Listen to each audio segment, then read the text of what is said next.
The morning light through the floor-to-ceiling windows of the Meridian Club should have felt like a blessing. My champagne glass was cold in my hand, and the soft orchestral murmur from the string quartet in the corner was supposed to be the soundtrack to the happiest weekend of my life. My fiancé, Marcus, stood across the room, laughing with his college friends, his arms slung around his father's shoulder like they were posing for a catalog. He looked perfect. We looked perfect. Sarah Chen and Marcus Hale, she, a hospital pharmacist with a growing investment portfolio and zero debt, he, a charming commercial real estate broker from a respected Boston family. Everyone said we were a natural match. I took a slow sip and let the bubbles settle the flutter in my stomach I couldn't quite name. We were 3 weeks from our wedding date. The rehearsal dinner venue was booked. My dress had been altered twice. The Hale family had flown everyone out to Nantucket for what his mother, Diane, had called a celebration weekend. 40 people, a rented estate, catered meals, and a printed weekend itinerary that Diane had color-coded by activity. That itinerary was the first thing that should have told me something. I hadn't been asked if I wanted a weekend trip. I had been informed. Diane Hale appeared at my elbow with the precise timing of a woman who had never stood awkwardly in a room in her life. She was elegant, the way old money is elegant. Not loud, not flashy, just quietly, suffocatingly sure of itself. She touched my arm and steered me toward the window with a pressure I barely registered until I was already moving. "Sarah, sweetheart," she said, her voice a warm murmur designed to carry no further than my ear. "I've been so looking forward to having this little chat." I smiled. "Of course." She turned to face me, holding her own glass with both hands, and her expression shifted into something I can only describe as ceremonial. "Prepared. You know how much we adore you," she began, "and Marcus is absolutely devoted. That's exactly why I want to make sure we start this marriage on solid ground." She paused. "The Hale family has always operated as a unit. We support each other financially, logistically, emotionally. Marcus's father and I built what we have because we moved as one. That's what I want for you and Marcus too." I nodded slowly. "That sounds like something we'd both want." Her smile didn't shift. "I'm so glad you feel that way. Because Marcus and I discussed something last week, and we'd love your thoughts." She reached into the slim clutch hanging from her wrist and produced a folded piece of paper, which she pressed into my hand with the casual confidence of someone offering a dinner menu. "It's just an outline, a family agreement, nothing legally binding, of course. Just a framework." I unfolded it. The heading read, "Hale Family Partnership Agreement, Expectation Framework for New Household." My eyes moved down the page. Monthly contribution from combined income to Hale Family Fund, 30%, to be managed by Diane and overseen by a family accountant. Primary residence to be selected with family input and located within 20 minutes of the Hale estate in Wellesley. Major financial decisions, investments, property purchases, career changes, to be discussed with family council before execution. Annual documentation of assets to be submitted to family accountant for unified planning purposes. The string quartet shifted into something cheerful. Someone laughed loudly across the room. I refolded the paper very carefully. "This is comprehensive," I said. My voice was my pharmacy consultation voice, neutral, precise, giving nothing away. Diane's smile warmed. "We just want everyone rowing in the same direction." "I have 2 questions," I said. I turned to face her directly. "First, this family fund. The 30%. Where does it go specifically, and who has withdrawal authority?" Her smile flickered at the edges. "It's a pooled resource for family needs. Emergencies, opportunities, who signs off on withdrawals?" I pressed, keeping my tone genuinely curious. "Traditionally, Edward and I have managed the family finances," she said. "Marcus has always trusted our judgment." "I see." I nodded. "My second question is for Marcus." I turned and found my fiancé across the room. I didn't call out.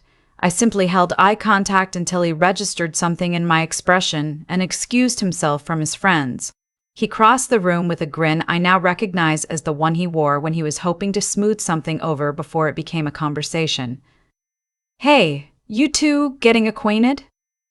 Your mother shared the family agreement, I said, holding the folded paper toward him. His smile didn't disappear, but it compressed. Oh, that, yeah. Mom mentioned she wanted to walk you through it. It's really more of a, I just want to understand one thing, I said. The 30% contribution, you and I earn roughly the same base salary, but my investment accounts and savings are significantly larger than yours. Does this framework apply equally to both of us? Or is it drawing primarily from what I built? The room didn't go quiet. Nobody else noticed. But Marcus's eyes did a small, involuntary slide toward his mother before they came back to me. That slide, that half-second redirect, that was the moment I felt the floor shift. It's not about individual accounts, he said. It's about the family being protected. Protected from what? I asked. He didn't answer. He put his hand on my lower back and said, Can we enjoy the weekend? We can talk about the details later. I looked at the paper in my hand. Then I looked at the man I was supposed to marry in 21 days. Then I folded the paper and put it in my own bag. Sure, I said. Let's enjoy the weekend. I smiled for the rest of the dinner. I made conversation with his aunts. I toasted when toasted too. And when the night ended and Marcus fell asleep in the rental cottage we were sharing, I sat at the small desk by the window with my phone and opened my banking app, my investment portal, and my email. I created a new note on my phone and typed a single heading, questions that need answers. The mortgage on our condo. We had been under contract for 6 weeks on a 2-bedroom unit in Cambridge, Massachusetts. The purchase price was $620,000. My down payment was $124,000, money I had saved over 8 years of working and investing, untouched even when times were tight. Marcus had contributed $31,000, a chunk of which I now recalled him mentioning had come from a short-term loan from Dad.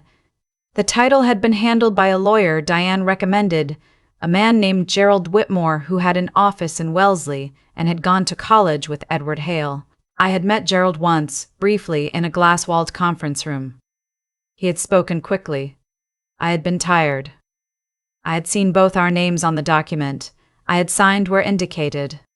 I had not read every page. That realization, sitting in the dark while my fiancé slept 8 feet away, was like ice water in my chest.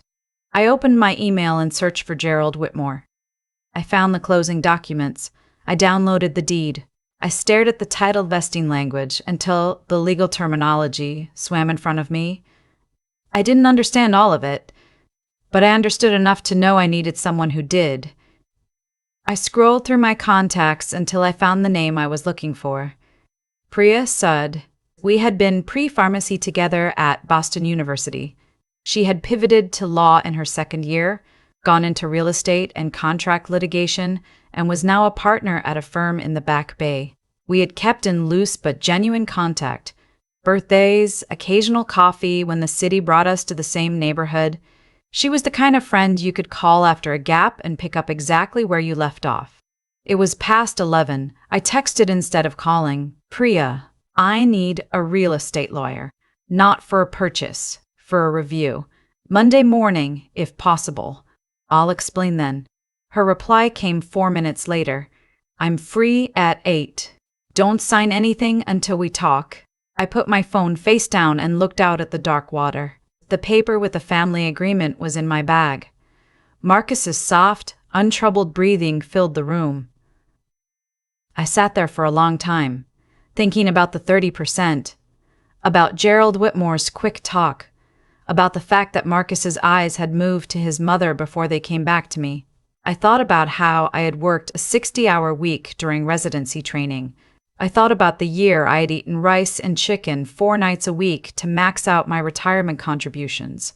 I thought about the inheritance from my grandmother, $11,000 that I had invested at 24 and never touched, which had become the foundation of every financial decision I had made since. I was not a person who moved money carelessly, and I had let a stranger I met once in a conference room file documents I hadn't fully reviewed. I didn't sleep much that night. Monday came with gray November sky, and the particular quiet of a city morning before it fully wakes. Priya's office was warm and sharp-edged, all clean lines and the smell of good coffee. She pulled up the deed before I had finished sitting down. "Walk me through what happened," she said. I told her. The family agreement, Diane's smile, Marcus's deflection, the lawyer, the fast talk, the signature. When I finished, she made a small sound and turned her monitor toward me. "Your deed. Look at the vesting." I leaned in. I read the line she was pointing to. Then I read it again. The property was held in what appeared to be joint tenancy. Both names, standard language, but there was a secondary document attached, a declaration of trust that had been filed simultaneously by Gerald Whitmore. I didn't understand all the language. Priya translated it with the blunt efficiency of someone who had seen this before. "You're a co-beneficiary," she said, "meaning you have a financial interest. But the trustee is Marcus. He has sole authority to sell, refinance, or transfer the property. He does not need your signature to do any of those things. Your $124,000 bought you a beneficial interest with zero operational control." The number hung in the air between us. "He can sell our home," I said slowly, without telling me. "Without your signature, yes. And the trust document includes a provision allowing him to designate a successor trustee. He could appoint his father tomorrow. It's not common, but it's also not an accident. This structure requires specific legal drafting. Gerald Whitmore didn't do this by mistake. He did it on purpose." I thought about Diane handing me that folded paper, the casual confidence of it, the way she had said nothing legally binding about the family agreement while this, the actual binding document, had already been filed weeks before. "This is fraud," I said. "It's fraud in the inducement," Priya said precisely. "You contributed the substantial majority of the down payment based on a representation of equal ownership that was false at the time of signing. That's actionable. The question is what you want to do with it." "I want my house back," I said. "I want my name on that deed as it should be. Full co-trustee. Equal authority." Priya nodded, already typing. "Then we send a demand letter today. We give them 48 hours to correct the title. If they don't, we file suit and we go public." She glanced up. "You'll also need to freeze your joint accounts. Do you have shared banking with Marcus? We had opened a joint savings account 4 months ago for wedding expenses. I had put in $15,000. He had put in $6,000. Automatic deposits were set from both our accounts." "Yes," I said. "How much is in it right now?" I checked my phone. $22,000. "Freeze it today," she said. "Before he knows we've had this conversation." She slid a pad across the desk. I wrote down my banking login without a tremor in my hand, though there was one in my chest. "The wedding," I said. "Deposits you've already paid. Treat them as sunk costs until we know what you're deciding. Don't cancel anything yet. Don't tip your hand. Right now, you go home, you act normal, and you let me do my job." She looked at me over the rim of her coffee cup. "Sarah, you asked the right questions this weekend. That's what saved you. Now we follow the money the rest of the way." I drove home on autopilot. Marcus was at work. I walked through our not-yet-home apartment. Technically a rental. We hadn't moved into the Cambridge condo yet, and sat at my kitchen table with the family agreement in front of me. I read it again, this time without Diane's smile 3 inches from my face. 30% of combined income, family accountant, family counsel, major decision submitted for approval.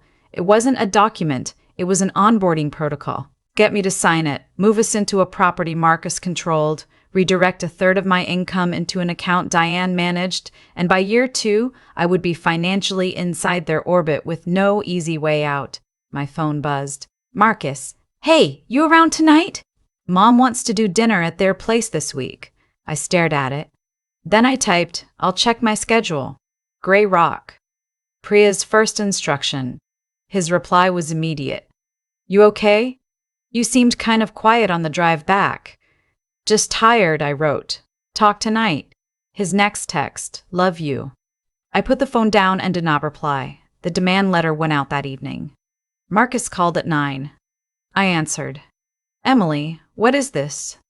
His voice was tight, clipped in a way I had never heard. He never called me Emily. I was always Babe. Always Babe. My dad just got a letter from a lawyer. Fraud and the inducement? What is going on? Talk to your lawyer, Marcus, I said. I don't have a lawyer. I don't need a lawyer. This is insane. Sarah, we're getting married in 3 weeks. Talk to your lawyer, I said, and ended the call. He called back 4 times. His mother called once from a blocked number, which I declined. His father left a voicemail I did not play. At 11, a text from a number I didn't have saved. I almost ignored it. Then I read the preview. This is Jonah. I work with Marcus at Hale Group. You don't know me, but I've been following what happened. He's been telling people at the office you're buying him a condo. Showed people the trust stocks at the holiday party in December. Said his dad's lawyer structured it tight. I have screenshots.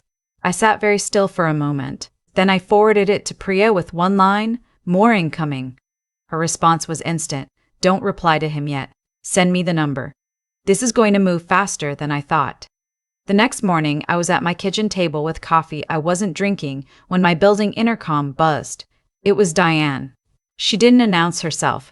She just said, "It's me, Sarah. Please." Something in her tone was stripped of its usual architecture. I buzzed her up. She came in without the silk blouse and the pearls. She was wearing a cashmere coat over what looked like weekend clothes, her hair pulled back simply. She looked, for the first time, like a person rather than a performance. She sat down across from me without being invited. I set my phone on the table between us, recording app already running. "I owe you an explanation," she said. "You owe me my money back and a corrected deed," I said. "But I'll listen." She looked at her hands. The trust structure was Edward's idea, after Marcus's sister had her divorce.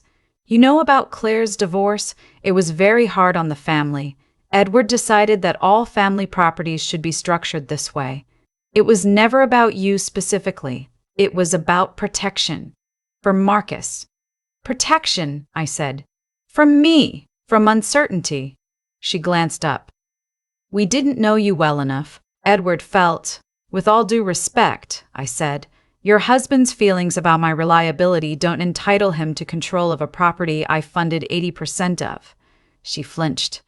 I know that. I do know that. That's why I'm here without Edward. She set her own hands flat on the table. We will correct the deed. I spoke with Gerald this morning. He'll file the amended documents. Marcus will agree. Edward won't like it, but Marcus will agree. And the family agreement? She was quiet for a moment. That was a mistake. I went too fast. I should have had a conversation first, not handed you a document. You should have had a conversation with me before filing a trust structure that stripped my ownership rights, I said. The document you handed me at the party was the distraction. The trust was the real move. She didn't deny it. I need more than a verbal commitment, I said. I need Gerald to file the corrected title within 48 hours. I need the joint savings account returned to my sole control because every dollar I deposited into it is mine. And I need Marcus to sit across from me and tell me, without his parents in the room, what he knew and when he knew it. She nodded slowly. I can make that happen. One more thing. I kept my voice level. The family agreement is gone. Permanently. There is no Hale Family Fund. There is no family council vote on my career decisions. There is no 30% of my income redirected to an account your husband controls. If Marcus and I get married, our finances are ours, not the family's. She looked at me for a long moment. There was something moving behind her eyes that I couldn't read. Not anger. Something more complicated. You're right, she said quietly. I built my whole adult life inside that structure and I never questioned it once. A pause. I'm not sure that was wisdom. I didn't soften. But I noted it. She left 20 minutes later. I played back the recording. Every word was clean. The call with Marcus was the hardest thing. He came to my apartment that evening, alone, and he sat on my couch with his elbows on his knees and his eyes not quite reaching mine. He looked young in a way he never had before. Not young like hopeful. Young like unfinished.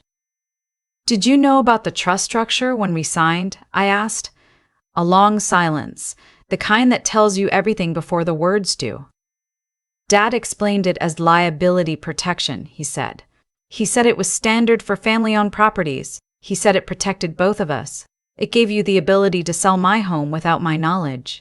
"I know." His voice was barely above speaking level.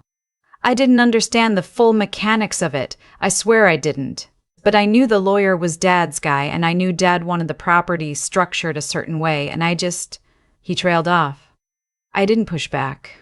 I didn't ask hard questions. I told myself it was fine, because asking hard questions would have made things difficult with your family. He didn't answer, which was its own answer. "Marcus," I said, "I need to ask you something, and I need you to be honest with me. Not careful, not diplomatic, honest." I waited until he looked at me. "When your mother handed me that family agreement in Nantucket, was that the first time you'd seen it?" The silence was 4 seconds long. I counted. "No," he said. The air between us changed. "How long had you known about it?" 2 weeks. Maybe 3. "And you didn't tell me." "Mom asked me to let her present it. She thought it would go better coming from her." "Better," I repeated. "Better for whom?" He looked wrecked. Genuinely wrecked. And I felt something I had not expected to feel. Not rage, but grief. Grief for the version of him I had believed in. The one who had driven me to the hospital at 2 in the morning when my father had his cardiac episode. The one who had helped me sand and repaint my first apartment when I moved to Boston. That man was still in there somewhere. He was just buried under 34 years of learning to prioritize his parents' approval over his own conscience. "I was afraid," he said. "I've always just gone along. It's easier. It's always been easier." "I know," I said. "And that's the problem." The deed was corrected and filed 4 days later. Gerald Whitmore's cover letter was carefully worded, a clarification of beneficial interest structure. But the result was what I had demanded. Joint tenancy with full and equal co-trustee rights. My name on the property the way it should have been from the beginning. The joint savings account was separated. My $15,000 came back to my sole account. His $6,000 went back to his. Clean split. No negotiation. Priya sent me the documentation with a single line. "First round to us." I sat with it for a long time. I had my house. I had my money. I had proof of what had been done and why. I also had a wedding in 17 days and a fiancé who had chosen compliance over honesty at least twice that I now knew of, and possibly more that I didn't. I called my oldest friend, my college roommate Dana, and talked for 2 hours. Then I sat alone in my apartment until midnight, doing what I do when the emotion is too large for feeling. I made a list. The list had 2 columns. Reasons to continue and reasons to stop. It was the most painful document I had ever written. When I finished, both columns had real things in them, real reasons, not easy answers. And then I sat with what I actually felt, underneath the reasons, underneath the logic.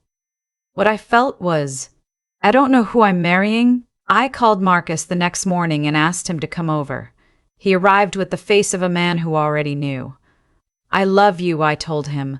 "I want to believe that you're someone who can choose honesty over comfort. But I need you to understand what happened. You didn't just fail to protect me from your family. You withheld information that directly affected my financial safety. You let me walk into a transaction blind." I paused. "I can't build a marriage on that foundation. Not yet. Maybe not at all. Sarah, I'm not ending this because I don't love you. I'm pausing it because I need to know that you're capable of being my partner instead of your parents' son. Those are not the same job." I looked at him steadily. "If that's something you want to work on genuinely, then in 6 months or a year, we can talk about what comes next. But the wedding is off. The date is off." He cried. He didn't argue, which surprised me, and which I noted. He just sat with it, And the crying was real, not strategic, and that mattered, even in that moment. He left an hour later with a quiet click of the door. I canceled the venue that afternoon, the caterer, the photographer. Some deposits came back, some didn't. Priya had warned me that would be the case. I treated the losses as tuition. The hardest call was to my mother, who had been planning her outfit for 3 months. I told her the truth, as much of it as I could compress into a phone call. She was quiet for a long time, and then she said, "Baby, you scared me for a second. I thought you were going to tell me you went through with it." I laughed for the first time in a week. That evening, I sat at my desk and opened my laptop and started a document. I didn't have a name for it yet. It started as notes, things I wished I had known before I started signing paperwork, questions I wished someone had told me to ask, a checklist of what to look for when a lawyer speaks fast and the room feels celebratory, and the last thing you want to do is seem suspicious of someone you love. I thought about Jonah's text, about Gerald Whitmore filing documents that stripped my rights while smiling across a conference room table, about Diane handing me a framework for financial subordination at a cocktail party with a champagne glass in her hand. I thought about how many women were sitting in my position right now, or had already moved past it without knowing what had happened, who were already in the structure, already inside the orbit, already wondering why things felt off without being able to name the mechanism. I titled the document, "What Nobody Told Me Before I Signed." 3 months later, it was a workshop curriculum. I had partnered with a financial educator I met through Priya's network and a housing attorney who had spent 15 years in consumer fraud. We ran the first workshop in a conference room at a community center in Somerville. 12 women showed up. We talked about property structures, about beneficial interest versus operational control, about what it means when a lawyer is recommended by your future in-laws, about early red flags in financial conversations that get dismissed as family tradition. The last woman to leave that night stopped at the door. She was in her late 20s, holding a notepad she had filled front and back. "I have an appointment with the title company on Thursday," she said, "for a property my fiancé and I are buying." "Bring your own lawyer," I told her. "Not his family's." She nodded. "That's why I came tonight." Priya joined the advisory board. Dana built the website. A journalist from a local women's publication came to the second workshop and wrote a piece that described what we were doing as financial literacy as self-defense for people entering marriage. It was a better description than anything I had come up with. The Cambridge condo sold 8 months after I became its sole legal owner on paper. The market had been kind. The profit, after the mortgage payoff and transaction costs, was substantial, considerably more than I had put in. I did not feel triumphant about it. I felt clear. I put the proceeds into 3 places: 6 months of operating costs for the workshop program, a down payment on a 1-bedroom in the South End that was entirely uncomplicated, only mine, and a fund I named quietly after the year I had almost made a very expensive mistake. Marcus texted me once, 4 months after our conversation. It was a short text, no preamble. "I started therapy. I wanted you to know," not asking for anything. I sat with it for a while before I replied. "I'm glad," I wrote. "Take care of yourself." I meant it. The anger had finished burning a while ago and left something quieter behind. Not forgiveness, exactly, more like release. He was not a villain. He was someone who had been shaped by a system he had never questioned and who had, when it finally cost him something real, started asking why. That was his work to do, not mine. Mine was standing at the front of a room in Cambridge 6 months later, 31 women seated in folding chairs with notebooks open, walking them through the 7 questions they should ask before their names went on any document, any account, any legal structure that tied their financial future to someone else's family. I talked about clarity, about how love and legal literacy are not opposites, about how the most respectful thing a partnership can do is be honest about money before the ceremony, not after, about how tradition is only worth honoring if you've actually examined it and decided it's yours. Someone raised her hand near the back. She was young, maybe 24, wearing a ring that caught the light. "What if your partner's family thinks you're being paranoid for asking questions?" she said. I looked at her for a moment before I answered. Then you've learned something important, I said, and it cost you nothing but the question. The room was quiet for a beat. Then someone started clapping, and the rest followed, and the afternoon light came through the high windows, the way it sometimes does in November in Boston. Low and golden, and completely indifferent to everything that has happened and everything that is about to begin.